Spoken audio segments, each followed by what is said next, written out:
Hello, Year 6. Welcome back to another week of home learning. What a lovely weekend we've had. I got a bit of snow my end. I don't know whether you might have had the same. Let's see if it carries on today and this week. So, Monday the 8th of February, and it is our final week of this unit, both of our reading and also of our big write. No, our writing is all I meant to say there. So, let's have a bit of a look at our starter activity for today. So, what I'd like you to do is I'd like you to use your skimming and scanning techniques to answer these questions really quickly. I am not looking for detailed answers where you write out the question in your answer today. I'm just looking for speed. That's part of our fluency. It's not the most important part of our fluency by a long way, but it is important. And skimming and scanning is where we whiz across the line, sometimes with our finger out to check, and we look for certain keywords. Now, the questions that I'd like you to answer, I'd like you to try and answer them in different periods of time, depending on what level of challenge you want. And if possible, get a little stopwatch or put the stopwatch on a phone or whatever you would want to do, but try and time it. If you're the green challenge, I want to give yourself 1 minute to answer these questions. If you are orange challenge, you've got 45 seconds, and the red challenge is to try and answer them in 30 seconds. So there's only two, if I remember rightly. There's only two questions, and they're both quite closely linked to one another. So you don't need to write them down. This is to find the answer. Then outside of the time, you can write them down. So your 1 minute, your 45 seconds, or your 30 seconds, that is just to find the answer in the text. So the question, or questions, plural, the two questions I'd like you to answer. So have these in your head and think about what key word am I going to look for in the text when I skim and scan? So the two questions are, what did Patricia want when she was 8? And what did she want when she was 13? So already in my head, I'm going, right, keywords here are going to be Patricia, 8, and 13. They're the three words that as I skim and scan, I'm going to look out for, and I'm going to breeze over words that aren't those words, because they're going to be my keywords. When I find them, I'm going to read it in a bit more detail, see if the answer's there. If it isn't, I'm going to carry on skimming until I find those words again. So the page that you're looking for these answers on, and as soon as you have been told the page, you need to turn to that and then start your stopwatch. The page is the first page of chapter 8. This page that is now on your screen. So start your stopwatches. You've either got 1 minute, 45 seconds, or 30 seconds to answer those two questions. Off you go.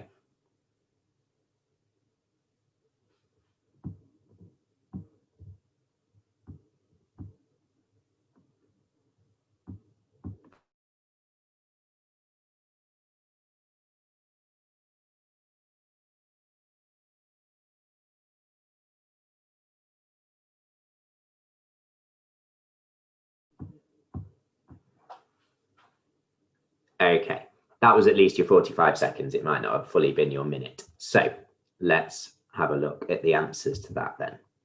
So Patricia, when she was 8, she wanted a, where are we? I need to find it myself.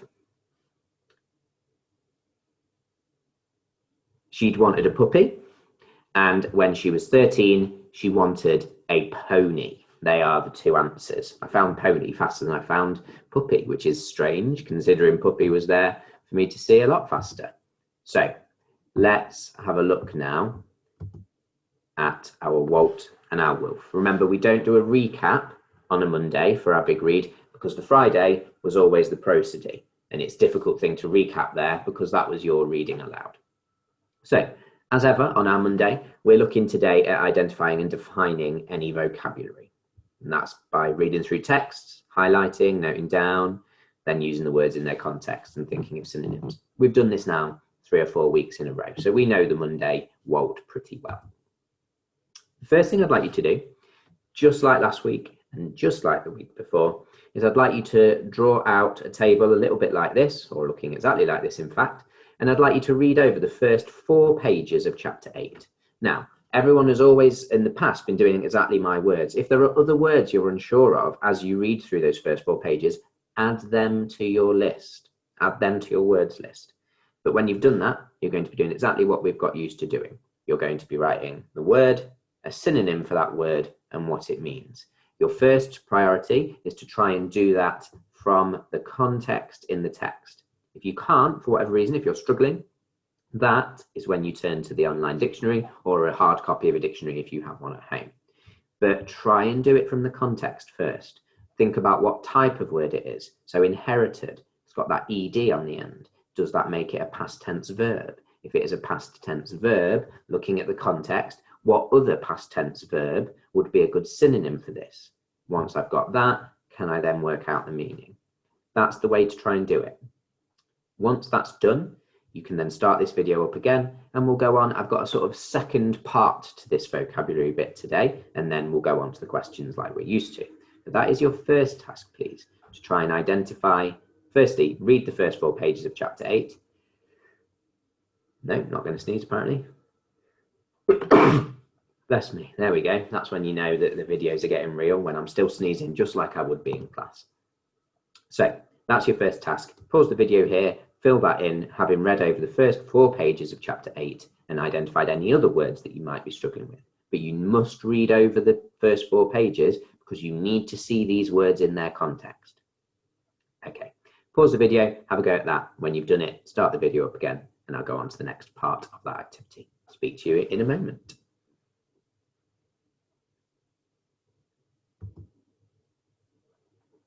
Okay, the added extension then to that activity is I'd like you to use at least 3 words from your list. Your list might look a bit different to mine. There might be other things on it, but choosing at least 3 of those words, I'd like you to think about using those in a full sentence, please. So by now, you should have seen them in their context. You should have found a synonym. You should have got a meaning. So you should now be able to use them in sentences.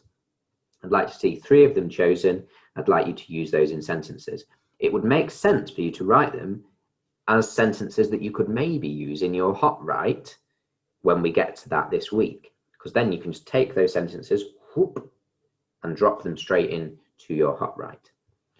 Okay, pause the video again whilst you do that, and then start it up, and we'll have a look at the questions for today. Speak to you in a moment.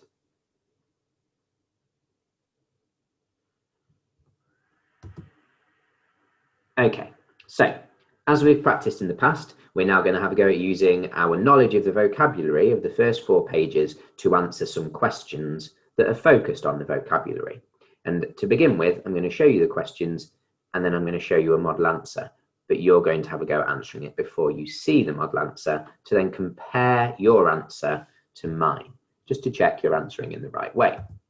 So the first green question that I'd like you to have a think about is, what phrase is highlighted in the highlighted section, which is this section here? So what phrase in that section is used to show how spoilt Patricia was as a child? That's your green question. Your orange question, what does the phrase enterprising spirit mean? And that's on that page somewhere. And your red question, why is it a bit hypocritical for Patricia's father to tell her that she needs to learn the value of a hard day's work? They're your questions. Pause the video and have a go at answering them. Remember, you're just choosing one of them, your challenge, whichever that is, green, orange, or red, but you don't do all 3, you just do one. And then I'd like you to then start the video again, and I'll show you a modelled answer. So you can be checking that you're answering in the right way. Some of you have got a little bit lazy again. They've started answering too short, just putting one word or 2 words or the phrase or whatever. Should be in full sentences. I'll show you on my model in a moment. Pause the video, have a go at those. I'll speak to you again in a second.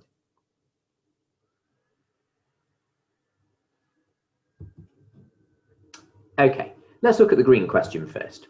What phrase in the highlighted section is used to show how spoilt Patricia was as a child? And we know the answer's in there somewhere. So there's not much to read. As you read over it, you should hopefully have found that the phrase that shows how spoilt Patricia was is that she always got what she wanted. And that's how you should be answering.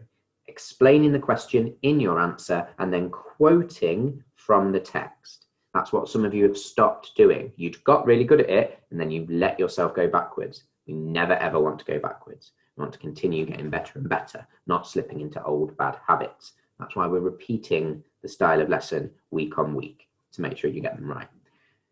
Don't let yourself slip into laziness. I'll just make you do the work again. You know that, I know that, everybody knows that. Okay, the orange question. What does the phrase enterprising spirit mean? And I've highlighted where it is for you on the text. Well, that one's a bit trickier because you have to think about the context of it and work it out. The phrase enterprising spirit means that Patricia is finding clever ways to get what she wants, even if it doesn't look likely at first. So that's what that phrase means. And you can see I'm using the question in my sentence for my answer. That one you don't need to have a direct quote because there's not a direct quote other than enterprising spirit. And the third one, why is it a bit hypocritical? Now you might have needed to look up the word hypocritical. Sometimes you do need to. I often tell you in white if I think you might need to, but I haven't this time. Why is it a bit hypocritical for Patricia's father to tell her that she needs to learn the value of a hard day's work? Well, longer answer, as we've got used to really with the red questions. It's hypocritical for Patricia's father to tell her that she needs to learn the value of a hard day's work because he himself had, and I've quoted from the text here, inherited his vast, me clicking when I don't need to, apologies, let me just go back.